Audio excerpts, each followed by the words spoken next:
퇴근길 시사 프로그램의 완결판. 최영일의 YTN 뉴스 정면 승부.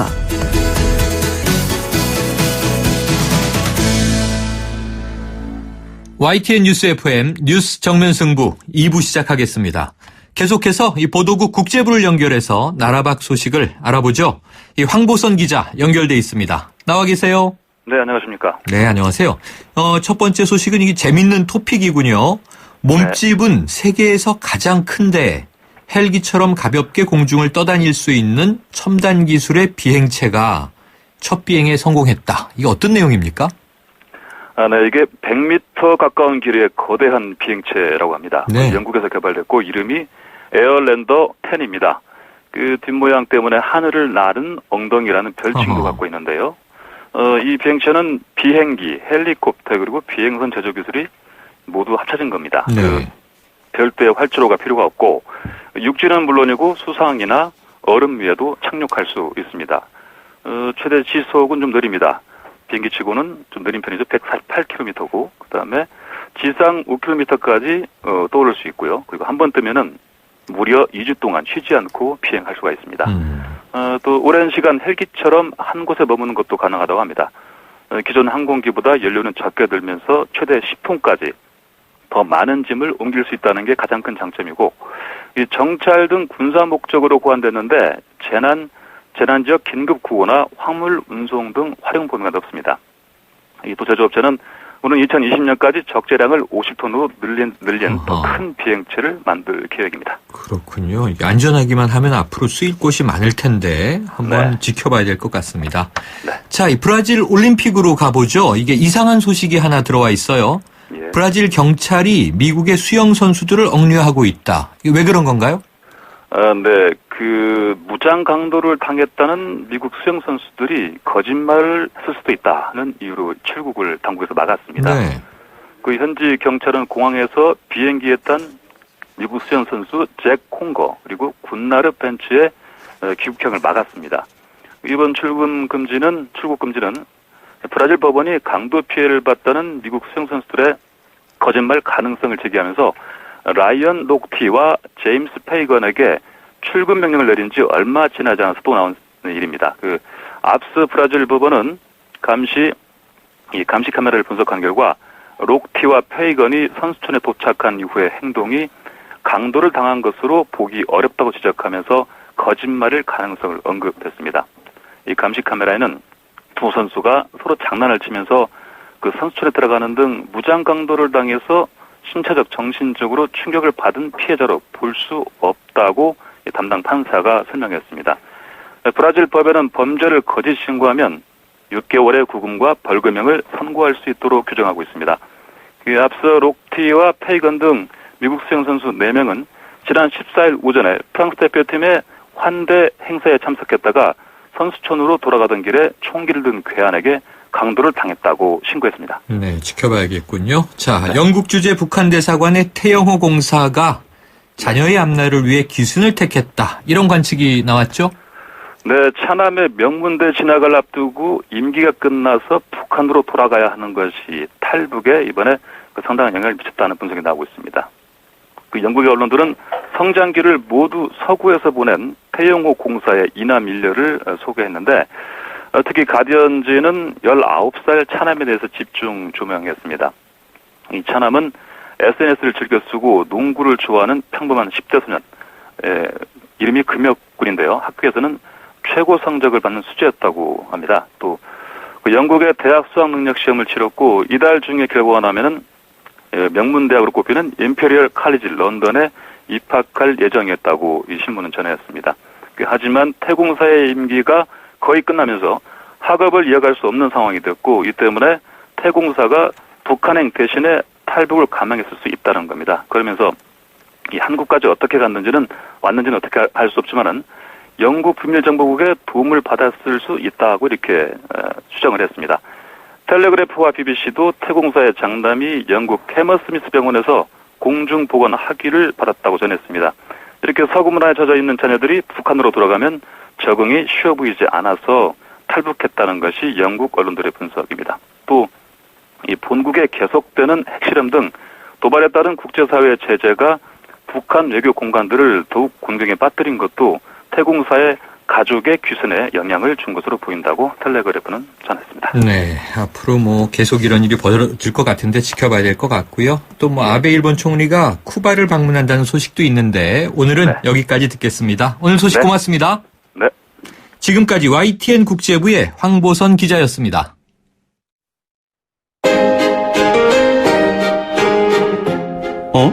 지금 듣고 있는 라디오가 뭐지? 아하, YTN 라디오. FM 94.5MHz YTN 라디오.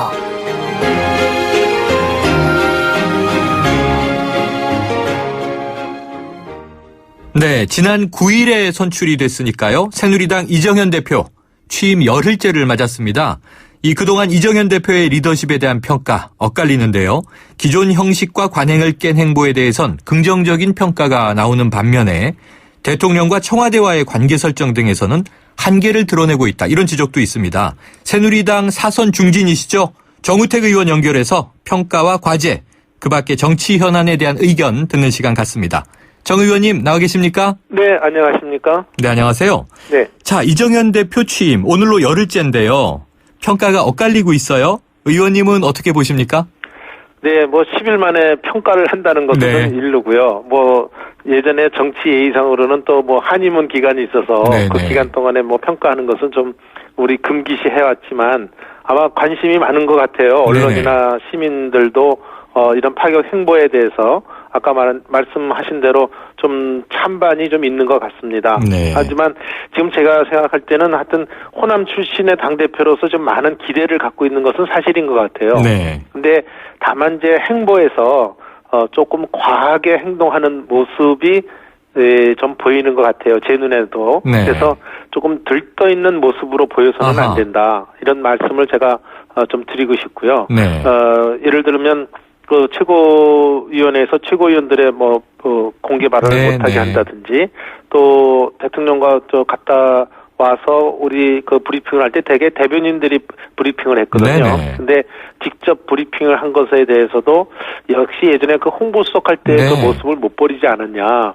예를 들면 대통령하고 얘기할 때 그 메모를 했다고 한다면 결국 대통령하고의 그 1대1의 대화에서 결국 메모 형식의 이거를 가져왔다는 것이기 때문에 네, 이런 것에 대해서 이제 대표로서의 여당 대표로서의 모습과 품위와 권위를 지켜나가는 이런 모습도 앞으로 우리 이정현 대표가 염두에 둬야 될 것이 아닌가 저는 그렇게 생각을 합니다. 네. 자, 앞으로 좀 염두에 두실 대목 지금 지적해 주셨는데요.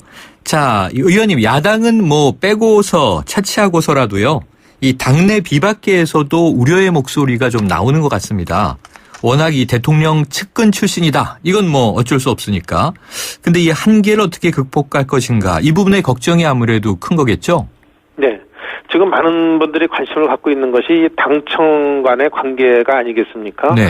이 당청 간의 관계에서 정말 제대로 우리 시민들이나 국민들의 어려움을 얘기해 줄 수 있는 쓴소리를 할 수 있을 것인가? 네. 또 제대로 된 그 국민들의 그 건의 사항을 대통령께 제대로 그 뼈아픈 소리를 해드릴 수 있을 것인가? 이런 것들이 지금의 관심의 초점인 것 같아요. 네. 그런 관점에서 봤을 때 과연 그 대통령의 복심이라고 하는 분이 그런 얘기를 할 수 있을 것이냐 이런 데 대해서 네. 지금 많은 관심을 갖고 쳐다보고 있는 것 같습니다. 네. 다만 저는 이제 여태까지의 과정은 그랬다 하더라도 저는 여당 대표로서의 역할을 제대로 해달라는 주문이기 때문에 그런 것을 잘 하실 수 있을 거다 저는 이렇게 보고 있고 네. 또 이번에 그 폭염에 따른 그 전기요금 누진제가 네네. 아주 최대의 관심사 그렇죠. 아니었습니까?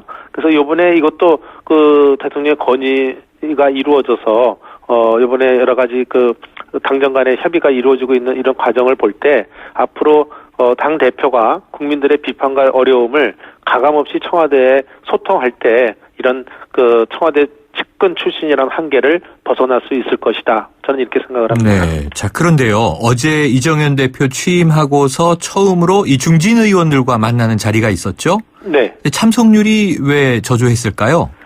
글쎄요. 저는 여러 가지 뭐 이유가 있겠죠. 네. 개인 사정으로 못 온 중진 의원도 있을 테고, 네.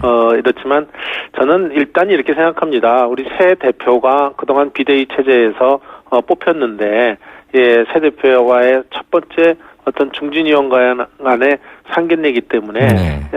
그 같이 자리에서 그 당선된 데 대한 축하의 덕담도 하고 앞으로 또 좀 이런 거를 잘 염두에 둬주고 해줬으면 좋겠다는 이런 덕담과 충고의 말이 네. 오갔으면 좋았을 뻔했는데 많이 참석하지 못한 것은 좀 대단히 안타깝다 이렇게 생각합니다. 네. 자, 아쉬움을 표하셨는데요.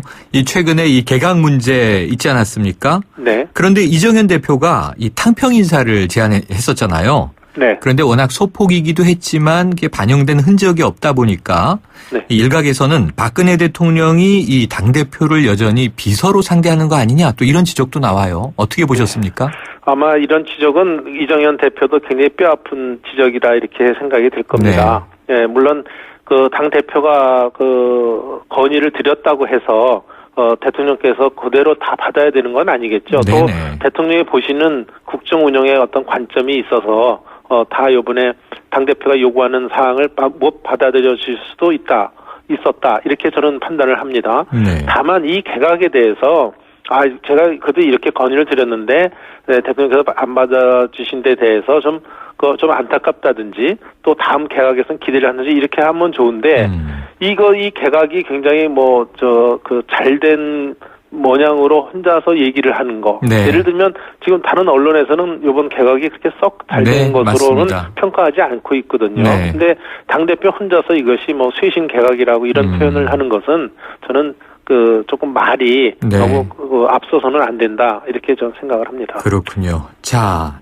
지금 이제 비박계의 걱정이요. 내년 대선 후보 결정 과정에 쏠리는 것 같습니다. 이 공정하게 진행될 수 있겠느냐 이런 대목일 텐데요. 이정현 대표가 이 당대표 경선 과정에서 슈퍼스타 K 방식의 대선 주자 선출을 공약하지 않았습니까? 네. 다른 말로 하면 이제 국민 오디션 방식이다 이렇게 볼 수 있겠는데 그럼 정 의원님께서는 이런 방식 어떻게 생각하세요? 우선 이 방식에 대해서는 정치 흥행을 위해서 네. 되게 지금 연예인들 하늘 때 이런 게 많이 나오지 않습니까? 요즘 많이 활용되고 있죠. 네, 그 활용을 통해서 우리도 조금 더 정치 흥행을 좀 돋궈서 좀 많은 관심을 가진 상태에서 후보자를 뽑자 이런 생각에서 나온 것 같습니다. 네. 그렇지만 예컨대 선발 기준을 여론조사만으로 진행한다 그러면 역설할 수 있는 이런 문제점도 있고 네. 또 당원들한테 주어진다고 할 때 또 다른 계파 간의 어떤 갈등이 야기될 수 있기 때문에 네. 이 심사단 구성이라든지 또 룰도 한 번 최하위로 나왔을 때 바로 탈락시킬 거냐 네. 또는 두 번 연속해서 최하위로 나왔을 때 탈락시킬 거냐 이런 또 룰의 결정 문제도 있다고 봅니다. 네. 그렇지만 제가 좀 이 자리에서 얘기하고 싶은 것은 저는 대표는 말을 너무 앞서서 하면 안 된다는 얘기를 좀 강조하고 싶어요. 네, 네. 이 지금 당원 당규의 규정이 있습니다. 어떤 경선 과정을 거쳐서 네. 우리는 당 등의 대통령 후보를 결정한다는 현재 당원 당규가 있거든요. 이 당원 당규가 그냥 된 것이 아니라 그동안에 수차례 우여곡절을 거쳐서 네. 좀 수렴된 당원 당규가 있습니다. 그래서 이것은 의원총회라든지 또 우리 당원들의 의견을 취합해서 네. 결정해 가는 과정을 거쳐야지 당대표가 이런 방식으로 먼저 얘기를 해버리면 오해를 받을 수 있다는 거죠. 어떤 네. 특정인을 염두에 두고 저런 발언을 하는 게 아닌가. 이런 오해를 받을 수 있기 때문에 저는 대표가 먼저 나서서 이런 결정 방식에 대해서 네. 의견 수렴 과정을 거쳐가면서 최종 결정을 내리는 것이지 네. 당대표가 먼저 이런 말을 앞서서 하는 것에 대해서는 저는 그렇게 온당하게 생각하고 있지 않습니다. 네, 말씀하신 대로 이런 오디션 방식이 혹여 반기문 유엔 사무총장에게 유리한 것 아니냐 이런 우려도 나오긴 했는데요. 네. 자, 이 야권 얘기입니다만 이해찬 무소속 의원이 친노의 좌장이죠. 이 반기문 유엔 사무총장에 대한 평가를 했어요. 외교관 출신이라 기본적으로 이 밀리터리 멘털리티가 없는 분이다. 깜이 아니다. 이런 평가를 내렸는데 정 의원님 어떻게 들으셨습니까? 네, 저는 그냥 그 문제에 대해서는 그냥 이렇게 생각을 했습니다. 네. 아마 노무현 대통령 시절에 이해찬 의원은 국무총리를 하지 않았습니까? 그랬죠. 또 그때 이분은 또 외교부 장관을 맞습니다. 하셨고 또 그 후에 유엔 사무총장으로 가시는 노무현 정권 시대 때 이루어졌던 일들이 아니겠습니까? 네. 그러니까 그쪽 소위 말하는 친노 세력이나 이해찬 의원 같은 경우에는 이분은 당연히 우리 사람이다 이렇게 생각을 하고 있는 거죠. 네네. 근데 이분이 지금 뭐 여러 가지 좀 상황을 보니까 우리 사람인 줄 알았더니 새누리당으로 출마를 네. 한다. 네. 또 뭐 출마 가능성이 있다. 뭐 이런 얘기가 하니까 거기에 대한 아마 배타적인 입장에서 말씀을 하신 게 아닌가 이렇게 네. 생각을 합니다. 일종의 하지만 저는 뭐 그분이 뭐 밀리터리 뭐 멘탈리티가 있건 없건 간에 네. 저는 반기문 총장님 자체는 저는 굉장히 훌륭한 분이고 네. 또 그 유엔 사무총장까지 오르신 분인데 네. 그분이 대통령으로서의 깜이 되느냐 안 되냐는 조금 더 국민들이 검증 과정을 네. 거쳐가면서 판단할 문제지 개인적으로 뭐 된다 안 된다 이런 판단을 하고 조금 좀 인격적인 발언까지 하는 것은 조금 그것도 과했다 저는 네. 이렇게 생각을 합니다. 자, 그런데요. 정 의원님도 여권의 유력 대선 주자로 거론되고 있습니다. 이 최근에 여의도에 사무실을 냈다는 보도가 있었는데요. 이 대선 캠프 아닌가요?